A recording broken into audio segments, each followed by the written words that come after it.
Hey, everybody. Hey. Happy Friday. Hello.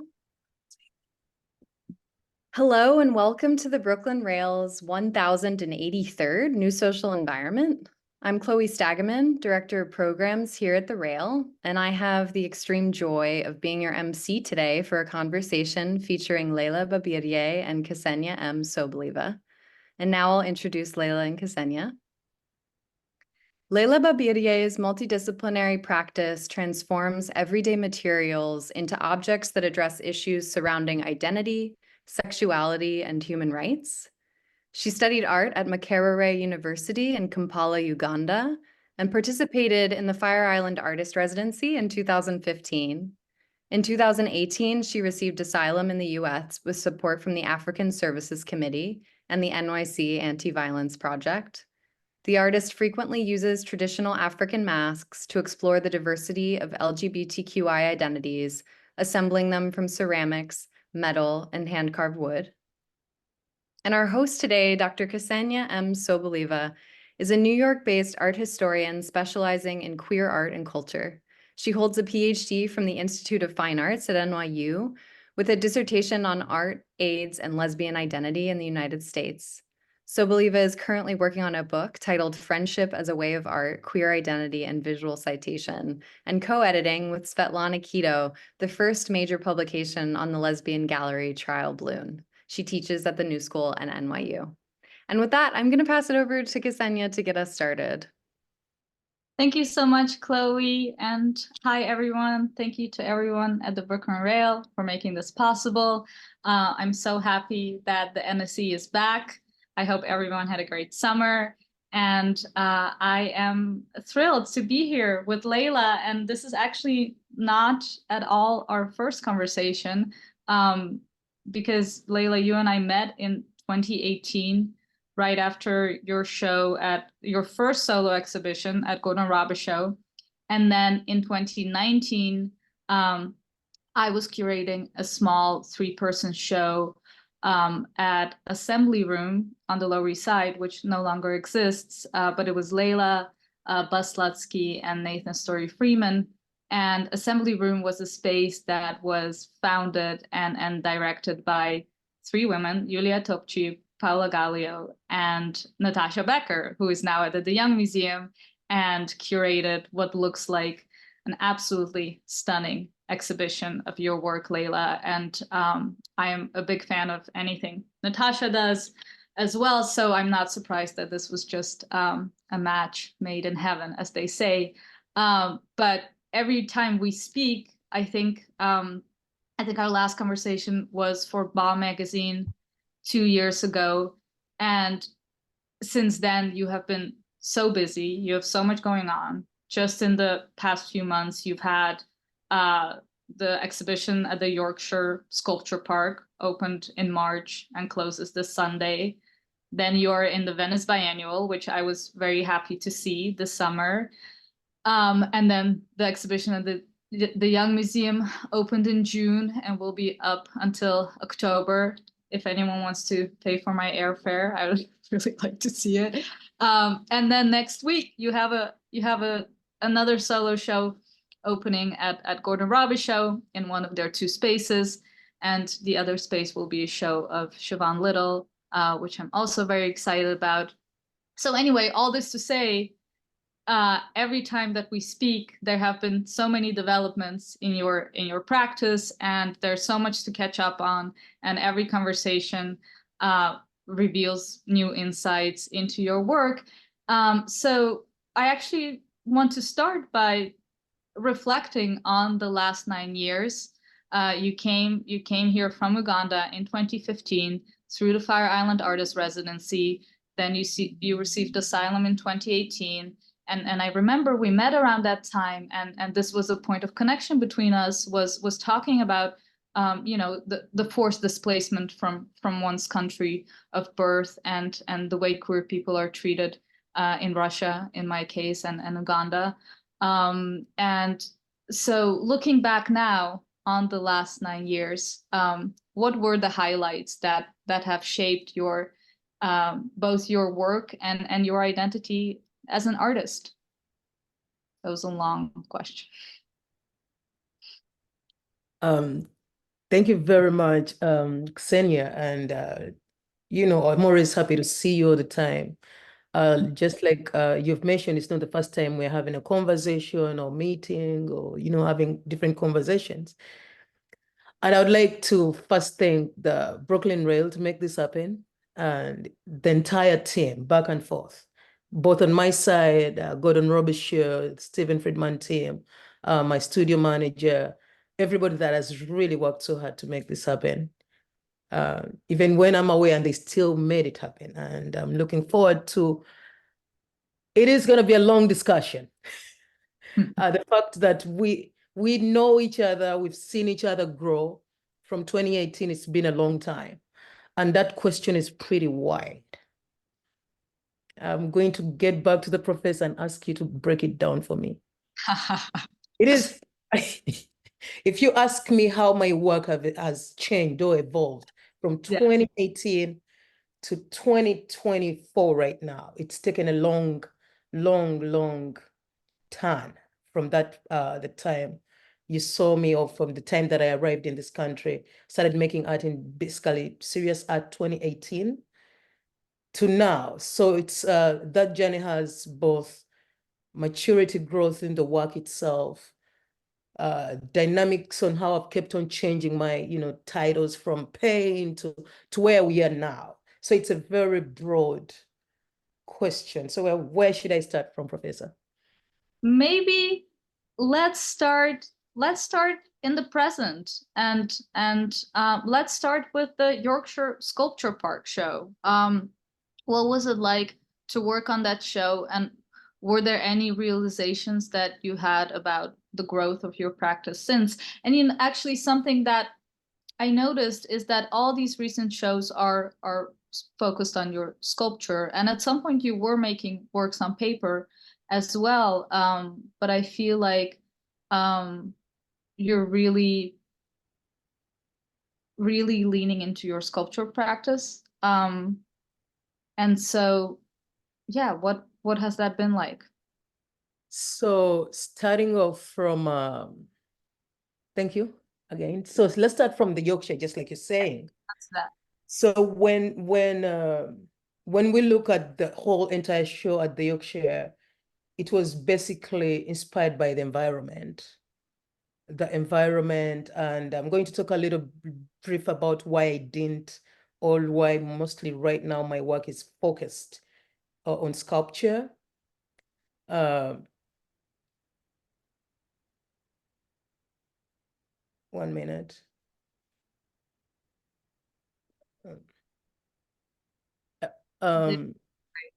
So beautiful. 1 minute, please. 1 minute. Let's look at a few more images. Okay.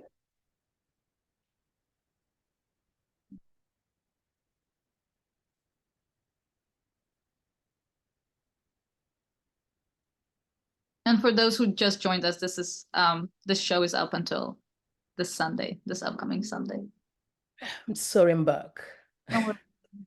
I needed that little minute. So starting off from the Yorkshire, like I've said, it was inspired by the environment. So I normally work, I won't say phases, but I normally work with the surrounding. Mm-hmm. I also like to observe my surrounding and see where can I start from. You've also talked about why I'm not, mostly my work is focused on sculpture and non-drawings. I'm going to talk about this particular show. It was super intense. When I got to Yorkshire, just with my bags, we kind of sourced out wood on the next day. And then I had a team of 10. I worked with 10 people. And that's kind of also brings me back to why I call the entire show Unity, Ovumo in Uganda, looking at what was going on in the entire environment where I was, and how we really worked so hard to come up with all those many pieces in a short period of time. It was basically unity, and how we kind of cooperated, and how I work with people around me, and how we kind of, to me, it's always about everybody. My work is not about, when working as, I always call my people that I work with, it's always teamwork.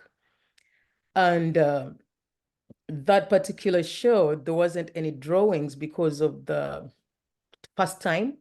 And then the other thing, the location where the work was exhibited, it is in a chapel, which is cool. Up in Yorkshire, up in the UK, people who are not familiar with the UK, it's always raining. So drawings wouldn't, we kind of looked at it also. Can I do some drawings? But because of the humidity, so that's why. And when we look at these works, what I'm going to talk about, how we kind of got everything together, the material, it was still teamwork. I worked with technical teams that come from the Yorkshire, and they know where to get everything, which was very, very key to me. And also the fact that I still get to learn other skills like welding. I wasn't a welder. I don't weld. But because I had no option. So when I get to Yorkshire, first time I wouldn't use my chainsaw, just like any other country, because I needed a license for it. So that was another reason to why I had a whole technical team organized by the Yorkshire Sculpture Park. I don't know if that really answers it right. Yes, that's and I remember looking at the scale of these, and we can also maybe move into the young show, and the Venice Biennial. I remember coming to your studio for that first time in Bushwick. It was a tiny basement space, and you were saying how, and the sculptures that we exhibited in the show that I did were tiny, and you were saying back then how you would love to work in larger scale, but didn't have the space to do so. And then the last conversation we had, it was the Public Art Fund and your sculptures that were literally became part of the New York skyline, and your work is now literally reaching for the sky. And I remember you saying in that conversation, you were like, these are still babies. I can go much larger. And, taking up space as a queer person, as a Black person, it's an act of resistance. And what would it mean to make a sculpture that doesn't even fit into a museum, right? Or a sculpture that will smash the museum windows or ceiling. But I'm wondering, and I guess also thinking about your watercolors, and thinking about those smaller sculptures that I first saw. I'm wondering, first of all, very broadly, how are you thinking about scale in your work today? Are you excited to go even bigger? But also, how do you envision this relationship between, on the one hand, the monumental scale of your work, and at the same time the very personal and intimate dimension of your practice? I'm going to respond to this, but just why I was really laughing. I know Jacob is on here and Sam is on here, and about scale. When I started, I didn't, just like you're mentioning, I didn't have space to blow myself. Even when inside me, I knew I would blow it. I wanted to do bigger works, but because of the circumstances, the situation, how am I going to move them around? How am I going to store them? Where am I going to keep them? At that time, it was a big problem. But the reason why now the works are blowing in sizes, because now I have a team that can deal with it. The reason why I'm also laughing, because we have one of the pieces that was done at Long Beach. It's in Chloe, you help us scroll one of the ceramics pieces in the show at the DeYoung Museum. That's one of my first, that piece. That's my first, and probably in quotes, the last ceramics artworks that I've so far, or I might, who knows, create again, because of the size. It's one whole entire 8 feet piece, and I did it on purpose. I really wanted to, use the extreme of their kiln, which is 8 feet. None of the students had done it. I like challenge. That's one reason why I also blow my works to an extreme, but I also calm down. The reason I'm laughing, I have to sit down myself and say, Leilah, you can't do this to other people. I enjoy it. I love it. I love doing huge works. I like giving people trouble, but the trouble gets too much. Like this piece can't be shifted all over the place. It's on now by the hammer, but it's very fragile and delicate. It's a one whole single 8-feet ceramic piece. And having a conversation with Jacob, I'm like, I really need to do another one. He's like, Leilah, please don't for now. So, but I always like you're saying, the presence of the work and the fact that my work also represents queer, the feel of seeing a very big and huge queer sculpture that says, I'm here. It just speaks. Those are the things that I feel I like when I'm also thinking about sizes. But for now, I'm not so sure about blowing the work. I would love to, but it gets complicated, mostly, moving the works all over the place. But I also work in all sizes, which is also a good thing that I have.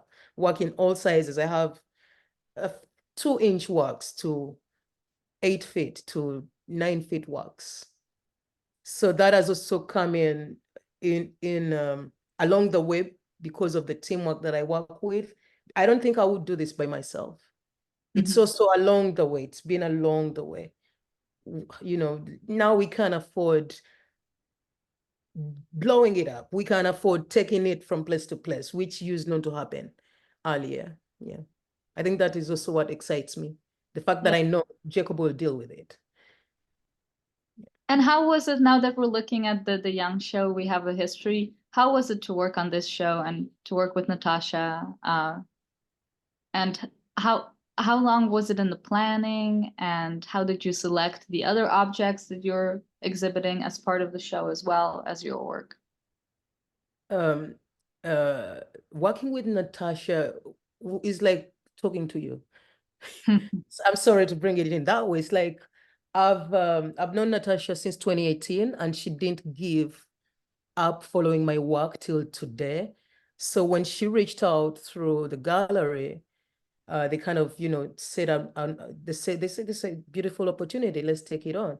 So Natasha, not unlike other curators, kind of get close to the artist. So even before I know she's coming up with a show, we had already had a lot of, connection where we would just go and see art, talk about art. So when she brought up this show, it felt, I really felt so open. That's how we kind of had our title changed from day one. This wasn't the original title, but as we kept on interacting, talking with her as a curator, that's how she, in one of my words that I normally use, have a lot of, I don't know how they call those words. Like I have a lot of words that I use, like I'm going to give an example. Being Ugandan is not easy. Being African is not easy. We have a history. So all those many words that come along when we are discussing, having a conversation. So that's how we came up with, she came up with, oh, Leilah, why don't we change? It switched in a night. She's like, why don't we call it, let's call it, We Have a History, which also made a lot of sense. I'd gone to the Diang Museum, had a tour, looked at their collection. They sent me images, I have catalogs, and I'm looking through all these works, very important historical works. And then I selected a few, and at that time we're having the Yorkshire Sculpture Park, we're having the Venice Biennale, and now we also have the Diang Museum show. So we decided as a team, why not borrow all works around, is it the West Coast or the East Coast? West Coast. So we borrowed, all those works were borrowed. There were earlier works that I did in between 2018 and 2024. So I did 3 pieces for the entire show. I decided, you know what, why not make just 3 new works for the entire show? Because I don't have time right now. So I did three pieces. The middle piece, it was a new piece. And I did that ceramics, which was also a new piece. And I did another sculpture, which was also a new piece. But all those other works in that show were loans.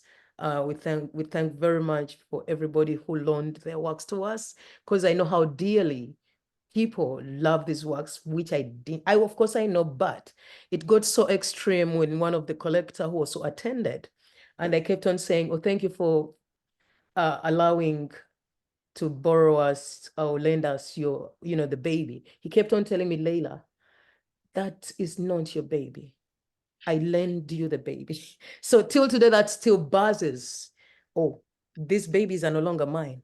But that was a beautiful statement to hear from a collector. So that's how we came up with that show. And me walking into the Young Museum, the feel of having historical works. These works are really, really, really old works. I had a few times where I had to walk in the museum by myself just to look at their collection and have a sense of feel, put myself in a position where I can't even put where those sculptors were at that time, making those works, what tools they were using. I've been having a lot of questions that are still unanswered in my mind. How? Well, probably maybe from 100 years from now, these are the same questions people that will be seeing these works of mine and having all these questions. How would somebody, how do humans, brains work? How would you think of this? Of course, many people would think the same thing about my work and other artists, but looking at these works in a very historical way, how old the years they have. So that kind of always struck me up, and I'm having questions and to myself, how are these works going to relate to each other? When I used to sit with my grandfather, the stories they were telling me, my grandmother, stories that were connecting and how we connected, and how things that I picked up from them. I'm also imagining when my works sit with these ancestors, are they getting something? I'm imagining conversations. So it is a very important show to me for the first time, me sitting into the show, and I'm still seated in the show even when I'm not there, because I have a lot of questions about all those artifacts that are in that collection. It took me so much looking at the wood, the decaying of the wood, how there's a lot of many questions that I still ask as an artist. Yeah. It's kind of And emotional. yes, and as an artist whose work, is you're consciously working with tradition, and your work also shows that queerness has always been part of African history. And I remember the Gordon Robichaux show that was all about the queer king. And how do you think that, first of all, your cultural background continues to influence your artistic practice, but now that you're engaging with audiences all over the world, right? West Coast, East Coast, but also you've had shows in the UK, in Vienna, and how do you find that the audience responses to your work are different depending on the different cultural contexts of the country that you're exhibiting in? Not really. It's No. a slight difference, because when you look at my work, it basically represents queer people who are everywhere. I'm going to pick up a little statement that I got from one of the people who are interviewing me at Venice. I use found material that I pick everywhere. And wherever I am, I can get found material. So the person who is interviewing me kind of related it. It's like queer people everywhere. When you look at the Venice Biennale, its title, Foreigners everywhere. Foreigners Everywhere. Thank you very much. Foreigners everywhere. It's just like queer people everywhere. There is no way you can separate us anywhere. And that brings back to the material that I use. I'm just, when you look at the Venice work, when I got there, I had to fix stuff there, but I'm like, all I need is, do you have a trash place where I can, or garbage place where I can go and pick some stuff? I need some tires, I need this. I literally got what I needed in old forms, like in dirty forms, in found material. So that means my work kind of has really connected no matter where. When you look at the works that I did in Yorkshire, I just went to Yorkshire with just my suitcase. But we ended up, actually, these two pieces were made up in Yorkshire. However much they, yeah, Oh, wow. Yeah. And then went to the went biennial. to the Biennale. So you look at all this found material. I didn't carry no found material to London. Yeah. It's there. That means we're queer everywhere. It's trash everywhere when you kind of bring in the concept of why use trash. It's trash everywhere. It's, so it's very hard.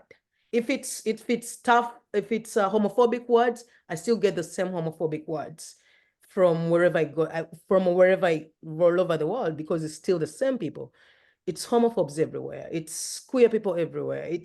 It's everywhere wherever we go. It's trash. It's this. So so that has not separated so much from my practice and the response, because people are familiar with these things. When you look at the history, the culture in our history, it's not only it's taken me so much, like you've been with our first conversation, that was the first time I'm realizing, oh, I didn't know it's only in Africa. Basically, it's only, I always thought maybe it's only in Africa, or, in East Africa, where the governments are against LGBTI people.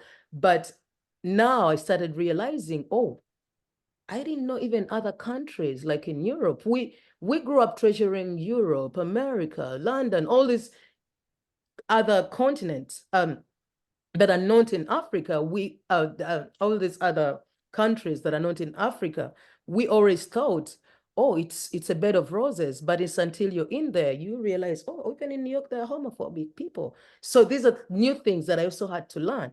And I'm trying also to address in my work a little bit. But it's still the same. It's very hard to separate because it's the same language, but maybe different colors, different languages, it's still the same, if it makes sense. Yeah. I was just talking to someone last week who was telling me, we were talking about how everybody thinks that it's so good in Europe. And he told me that in the 1970s, the Guerrilla Girls made a poster that just says, it's even worse in Europe. And it's true. I mean, there is homophobia. I'm sorry. Yeah. And I was so intrigued by your work back in 2018, because I was really interested in this this dialogue between trash and queer people, and the ways in which queer people are treated like trash, are considered as something that is discardable, right? And here you are picking up this trash and turning it into beautiful objects. And I know that one of the developments in your practice has been that you went from basically just working by yourself, right, and getting stuff literally off the street, to now having a team, and you're sourcing your materials, you're buying more materials. How would you say that has changed the work? Because I imagine that when you're literally working with discarded items on the street, you don't know what you're going to find. So there's this element of, unpredictability, and every object has its own story. Whereas now you're more intentionally, like going to like a metal discarded thing, warehouse, or however you call those things, and they then will sell you like metal scraps and things like that. So it's more focused. So would you say that there's less unpredictability, or less room for chance and coincidence?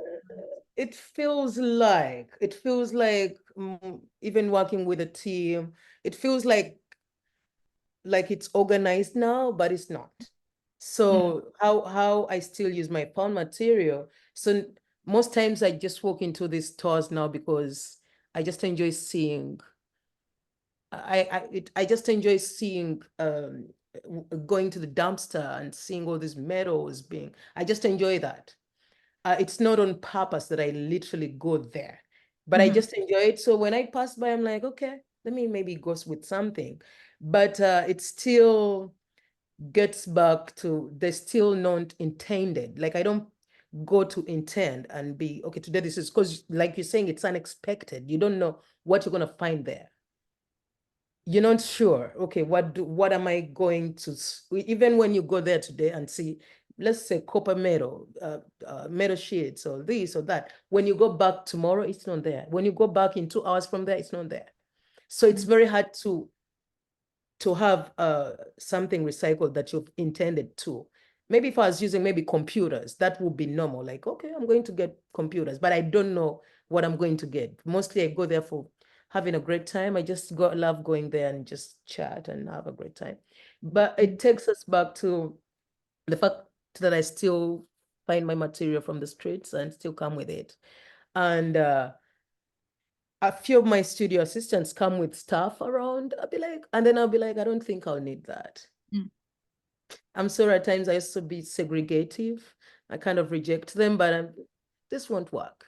Yeah. Somebody will come carrying a whole tire of a car thinking that I use every extreme trash. No, however much we trash, but we kind of also organize trash. So that also brings you to how I kind of sit down after making the artwork and just come back and forth to organize. It's however much is trash. It doesn't, you don't want it to look like a heap of rubbish thrown somewhere on a sculpture. So it is organizing it. It's taking that time for the beauty of how something will look. Because I'm adoring women or trans women or trans men who really want to look good in public. And you don't want them to look like they just had a bad night walking out on the streets in the morning. So it takes a lot of time and care, and not randomly. So looking at these images of your work in Venice, you know, more and more you are exhibiting work in outdoors. Well, first of all, I'd love to hear about your experience with the Venice Biennial in general, but also exhibiting the work outdoors, you're really surrendering it to the elements. And what's that like? How does that feel? Are you ever worried about what's going to happen? Are you ever surprised in how certain materials react, you know, after a storm or heat or whatever? So I always take that on the fact that I'm creating human beings. That's how I always take my work to be. I always feel that people, among us, the humans. So I always embrace everything. The aging. I'm one person who's not worried about cracks. No. If a ceramic piece comes out of the kiln and it's all cracked and it's all broken, I always tell people, the baby didn't want to grow up. The baby died. Or if it cracks, the baby wanted to have a crack, just like anybody has a scar. So I always embrace my works the way it kind of frightens people who are owning these works sometimes to see a crack in a wood. But this wood is growing, it's still breathing. So this we've kept on explaining to some collectors, and they're like, okay, so now it's you're with it. So I know these works have been out almost over 6 months. They're human beings, something is going to happen. You know, just imagine if you're outside for a week. I was away for 2 months. When I came back, I was extremely tired, which I embraced. I was in bed for 2 weeks. So those are things that I also think these works are human. Anything that happens, I embrace. As long as it's not somebody, like right now, I would be worried somebody cutting it in half. Of course, there's shootings everywhere. I don't want to mention that. But, you know, things happen. That's how I take it on that. I don't take it hard on me, and also don't want to take it hard on the work. I'm like, baby, it's okay. You're cracking, it's okay, you're growing. That's how I embrace it. It's skin, it enlarges. And talking about how I feel about my work, being outside at the Venice Biennale, and the reaction was insane. good insane. I've never seen people tagging me on posts in a day for like 200 people. Mm. So it's been viewed up by a lot of people, very exciting. We've got a lot of good feedbacks from the show, which is also very exciting. And I thank very much Adriano Pedrosa thinking about my work in the first place, and the entire team, that I work with, kind of push it forward to the fact that those works go down there. There is no way I would do it myself. There's things that I can't do myself. Even when I want to work alone, I can't lift this entire piece by myself. Mhm, mhm. And Sorry, go ahead. sorry, earlier I used to, like you see, I would have time to do all the nailings, but now where do I have the time? I used to have time to braid every single braid, but now I work with the entire team from African Services. I went back to African Services. I never forget where I come from. And I hire those people who are in the place that I was in 5 years ago, 6 years ago, and then they come in and then just braid, just hammer stuff around. All those little things that are, it's not hard work, but it will take a lot of my time, like braiding, that they do. Yeah. And would you say that now that the work is exhibited outdoors more and more, does it invite more interaction? Because, if you see this inside a museum, you're likely not to touch it, but when it's outdoors, so, I touched all of these at the beginning. I hope that's okay. It is very okay. They're there for a showbiz, yes. Yes, I'm listening. So, and I remember the public art fund sculptures, children were climbing on them. Remember, I think you were telling me. So how do you feel about this increased interaction, physical interaction with the work? As long as it's not endangering a person, as long as somebody's not pushing it to, fall on them, as long as they're just touching and embracing it. We've had another situation, actually, talk about the Brooklyn Bridge, that I enjoyed, because it's just across the street. I'll just go up and just, not even tell anybody that I'm the artist, and see weird things.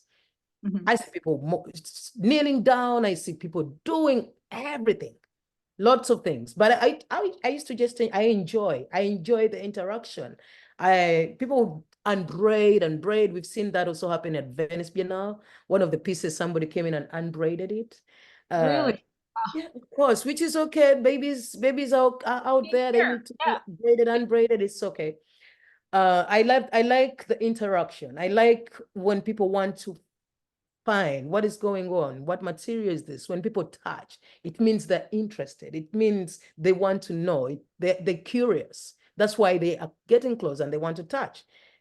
Being that it's outside, I wouldn't mind, as long as somebody's not pushing it to hurt another person or pushing it to break it, as long as they're just appreciating it and wanting to know. I think that to me, on my side, that is very okay.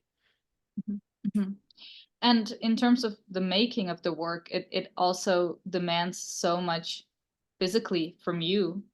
You use chainsaws, you do wood burning, you weave rubber, metal.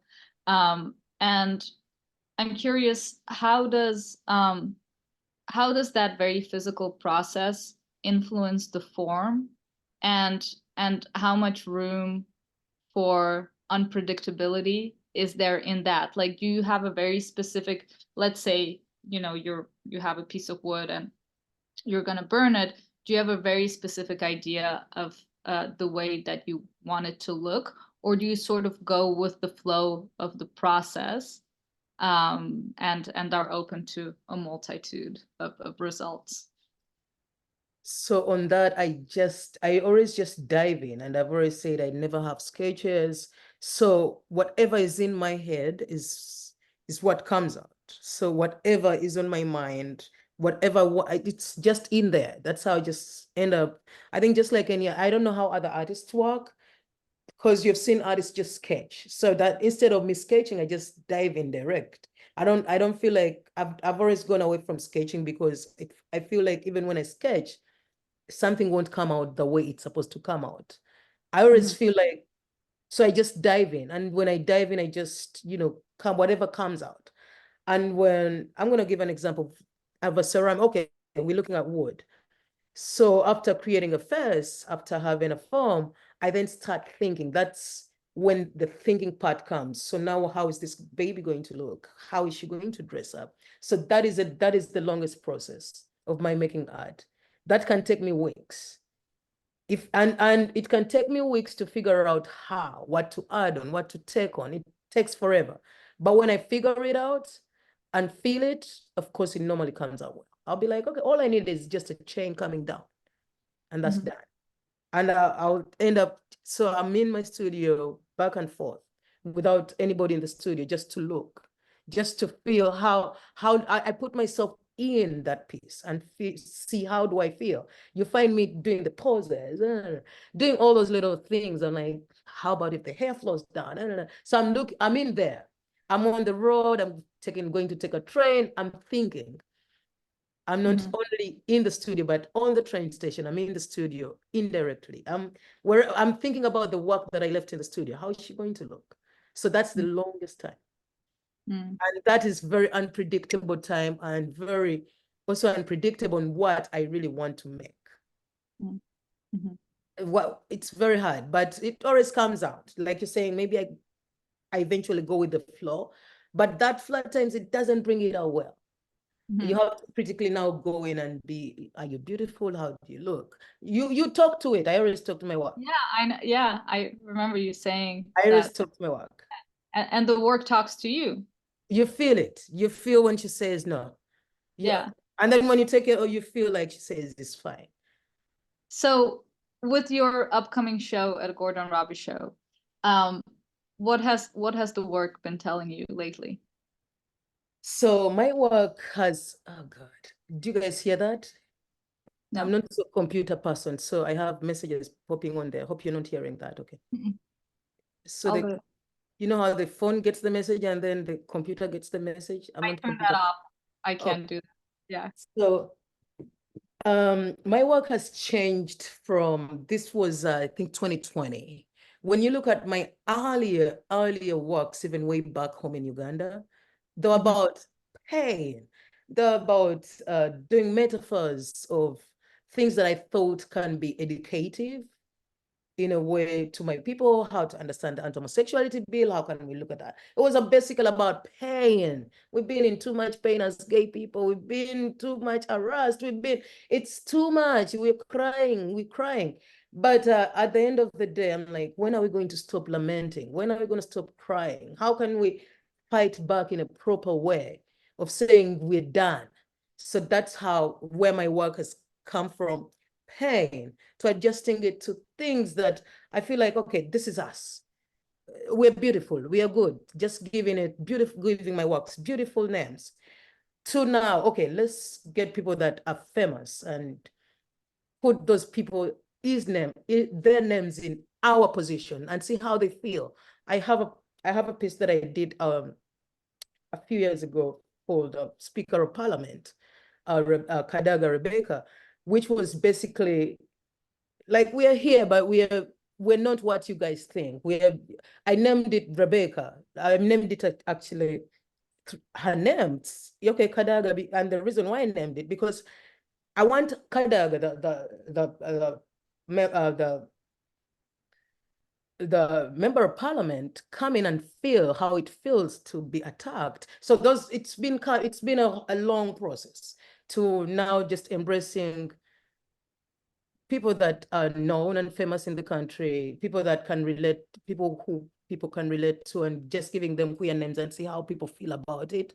How does it feel to be attacked? So things like that. And then to now, why not bring us? Because we also have where we come from. We have a culture, we have a tradition. Why not create our own families? Why not create, so all the works from Yorkshire was creating our own, it's names from our different clans and tribes from different queer people in Uganda.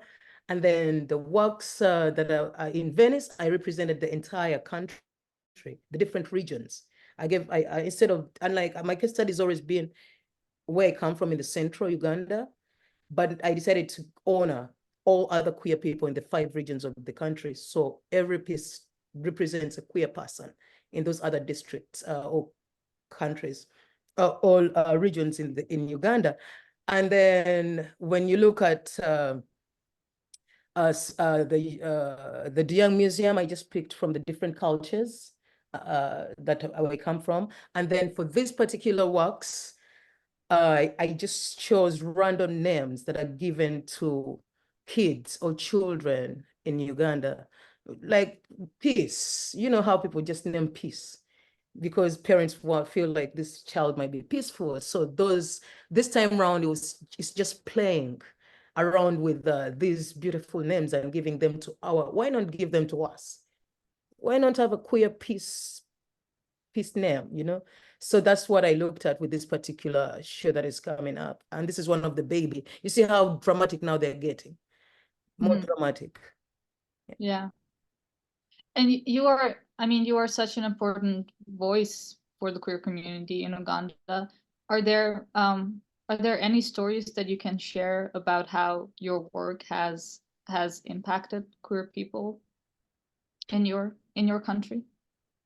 Basically, the impact cannot be felt so much right now. The impact of my work, the impact of Babirye Leilah, I'm going to say in the African continent right now, it can't be felt. But at least as a person, what I've done, all my queer friends, activists, people that I know, all of them I've named works.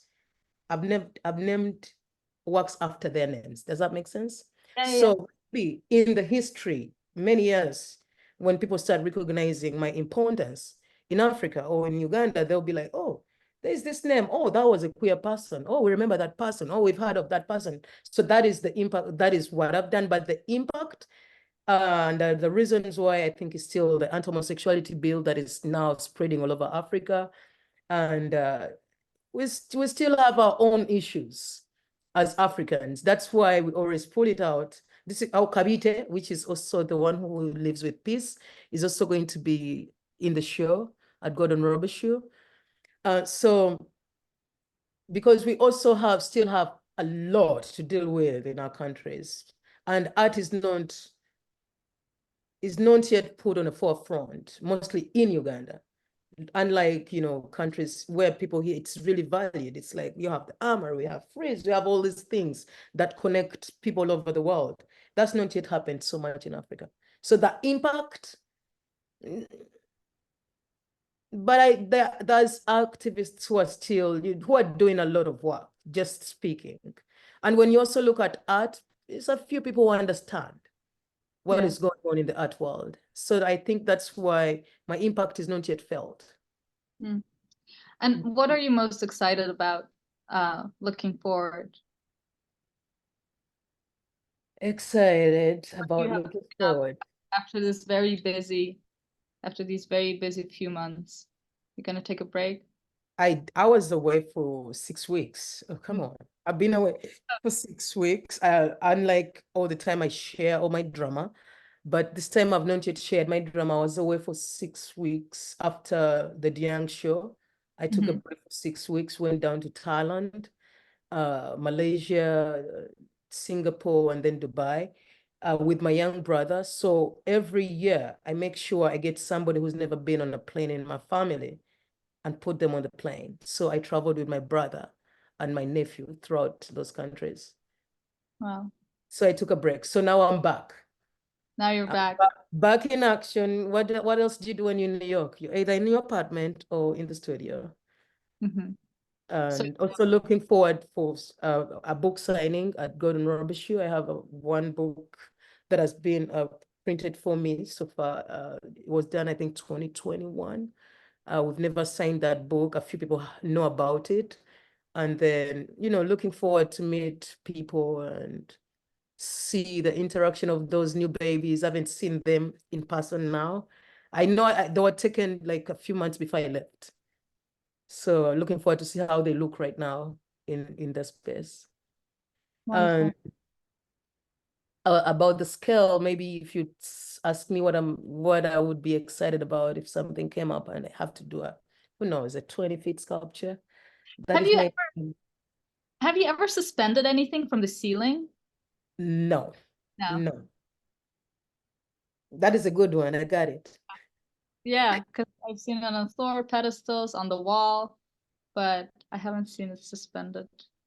Yeah. I've never, but it's something that I've taken from the conversation today. Okay, excellent. Well, Leilah, I can't wait to celebrate with you in person when your show opens on Sunday the 15th. And thank you for this conversation, and thank you for your work, and thank you for, you know, your transformation of adversity into beauty. And yeah, I can't wait to see all the things that are still ahead of you. All right, So thank you until very our much. next conversation, Thank you. I'll hand it over to Chloe. Thank you so much, Thank- Ksenia and Leilah, for this conversation, which has been a pleasure to listen to. I'll start off the Q&A. We've got a couple of questions from the team, and we did post a form in the chat. So if anybody has a question in the audience that you would like to ask, please just fill out the form and we'll turn to you next. Leilah, I'm curious, as your sculptures have gone up in scale, there becomes this potential for a direct confrontation of gaze from the eyes of the sculptures, and for this like interaction with the facial expressions that they have. And I'm curious how you think about that encounter across scale and across locations that you're working in. Interesting. I've never,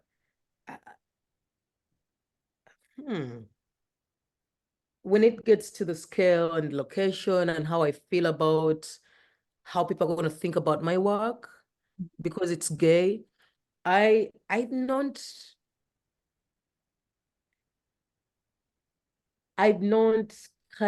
take it.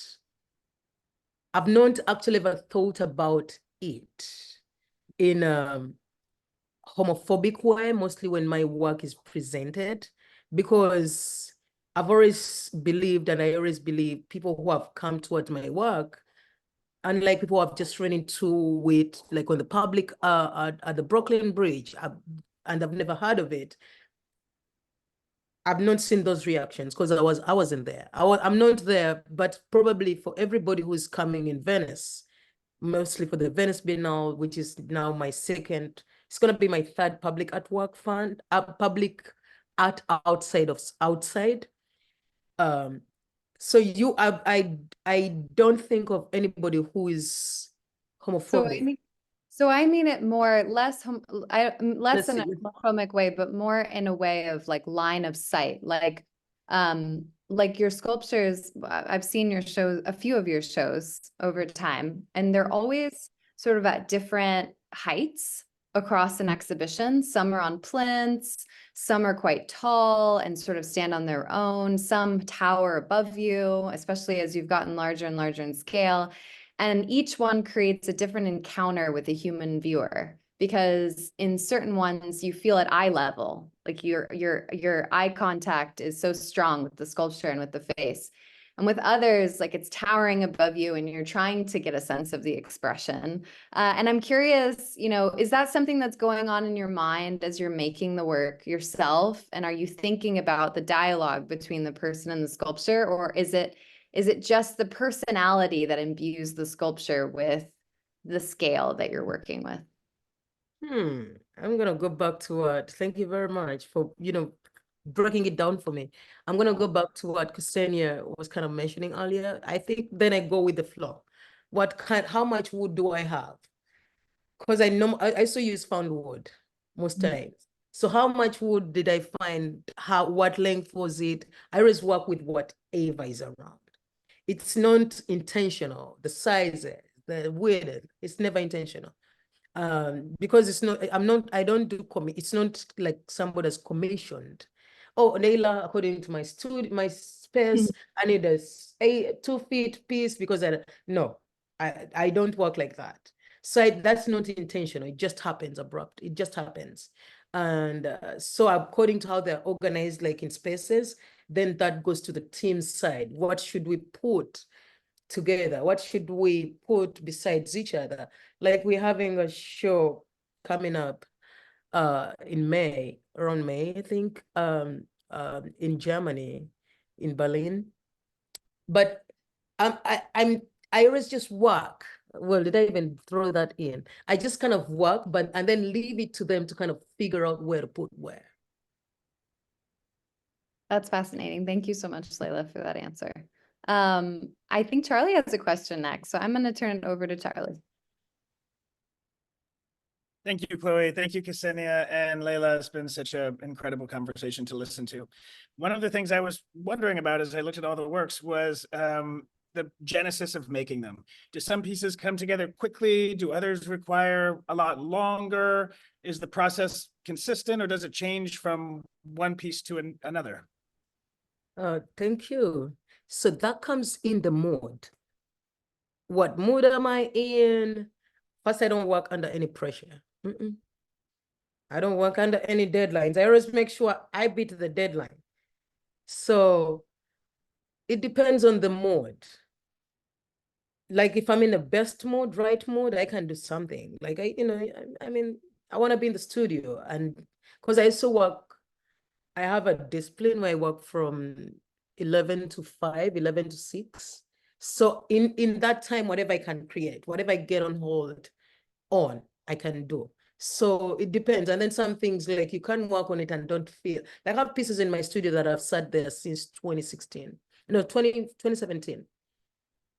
And I've not touched it and I've not finished it. I have pieces that along the way you just don't even touch it. Not because you don't want to finish it, but it's not coming out.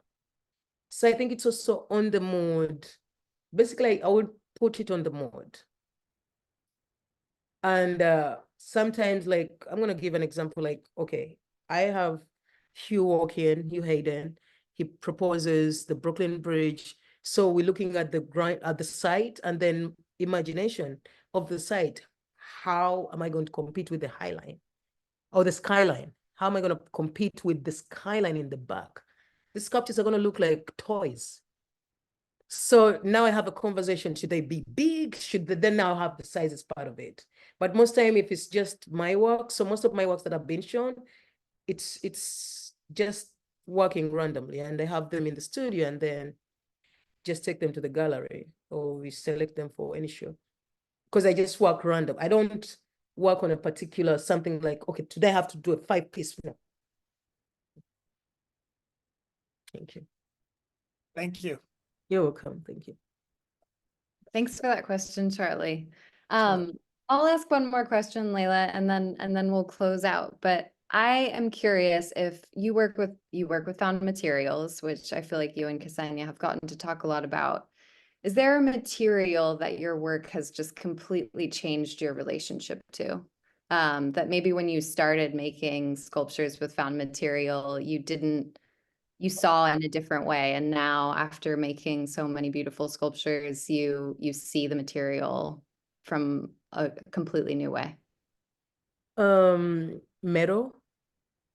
I've been working with metal, but mostly connecting it with wires, just joining it with glues, figuring out with nails. But now I'm into welding. And the beauty, when you look at the works that we presented, both at Yorkshire and the Venice, the welding makes the metal feel like you want to stay in the metal scrapyard. So that makes you want to feel like you want all the bolts together. You want to look for bolts specifically. You want to look for this, which has never been intent for what I'm looking for when I'm making art. I think it's metal. And then when you look at ceramics, how wild they're getting, I like it when they get wild, and I like it when they get in the kiln and have to shrink and kind of deform things that you didn't even intend. Like I'm looking for a nose, and then when it comes out of the kiln, the nose already melted. You're like, okay, let's go with that. I love it. Thank you so much for that. You're welcome, Chloe. Thank you. Well, this concludes today's conversation, but I cannot thank you both enough for such a lovely dialogue. And thank you, Leilah, for these exhibitions, and thank you, Ksenia, for all of your amazing questions. Thank you as well to Audrey at Leilah's studio, who was so helpful in pulling everything together for today. And thank you to the team at Gordon Robichaux, especially Sam, for their support in preparing for today's events and providing all of those beautiful images that you looked at during the conversation. We'd also like to thank the Terra Foundation for American Art, who sponsor the NSE program and make conversations like this one possible. They also support our archive, which you can view on the Rails YouTube channel. The Rail has been free and independent for 24 years. A donation directly supports our writers and production staff and operations. You can support our work at the link in the chat. And if you're free on Monday at 1 p.m., join us for a conversation between Pepon Osorio and Dan Cameron on the occasion of convalescence at Thomas Jefferson University in Philadelphia. And as is Rail tradition, you can now turn on your microphones and say hello and goodbye as you leave. Thank you so, so much for being here today. And I hope you all have lovely weekends. Thank you. Thank you so much, Leilah. Thank you. Thank you, Leilah. Good to be back with you guys. Ksenia.